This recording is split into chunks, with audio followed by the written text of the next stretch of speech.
The Logitech Z533 is the gentleman's choice. It's a balanced, contemporary 2.1 system designed to look clean under a monitor while providing punchy, controlled audio for your daily grind. But then there's the Logitech Z623. This thing is a THX-certified brute that trades sleek aesthetics for raw, window-rattling power and a subwoofer that takes up more floor space than some small pets.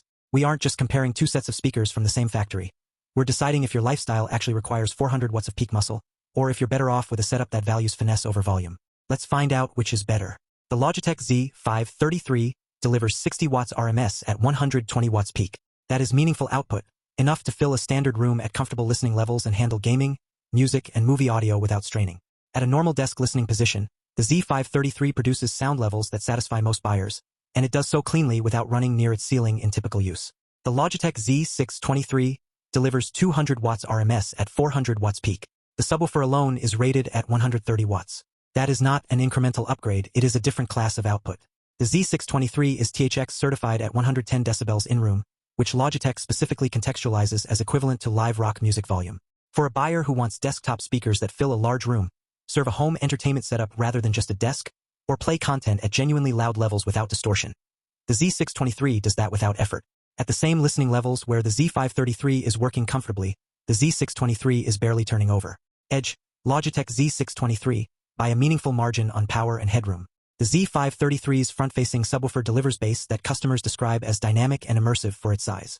Front firing is a real advantage over down-firing designs. The bass output is directed toward the listener rather than reflecting off the floor, which produces tighter response in smaller rooms. The subwoofer performs well for a 60-watt system and handles everyday content cleanly.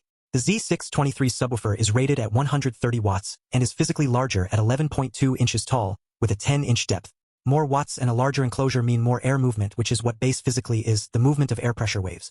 Customers consistently describe the Z623's bass as impressive and room-filling, though some report occasional buzzing at high volumes, which is a known characteristic that appears in customer feedback with enough frequency to mention.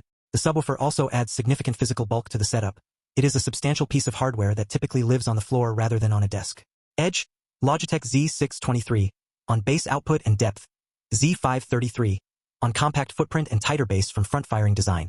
The Z533 uses 2.25-inch full-range drivers in its satellite speakers, designed with sound directivity to project audio toward the listening position.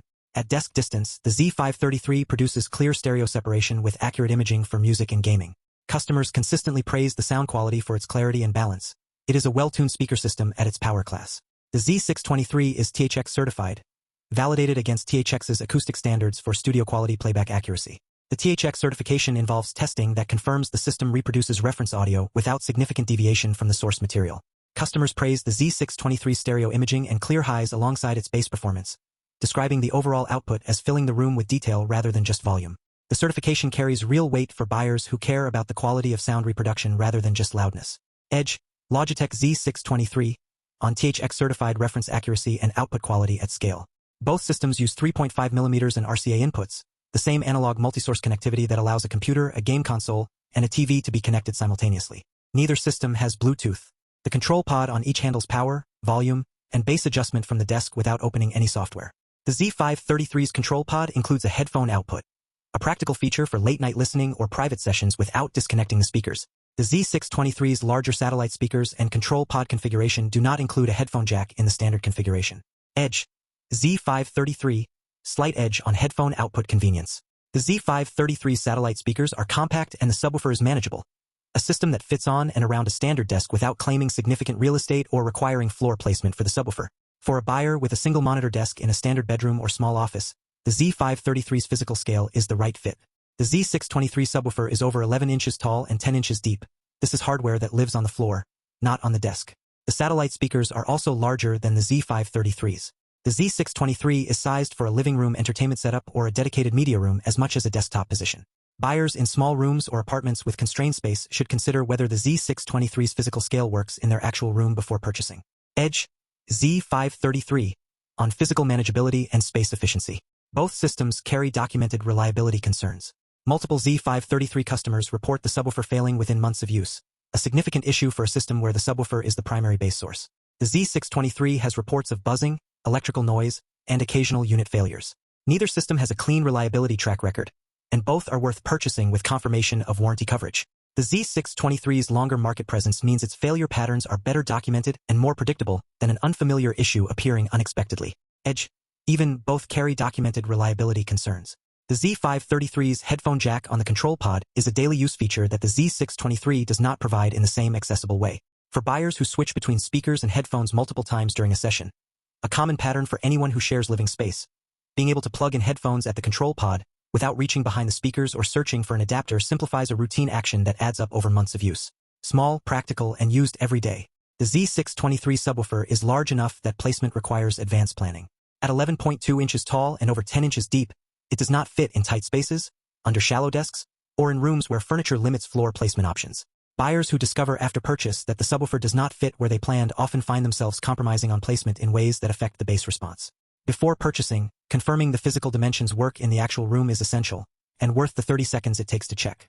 The Logitech Z623 wins this comparison, and the margin comes down to what most buyers are actually looking for when they spend money on desktop speakers. THX certification for reference-accurate playback.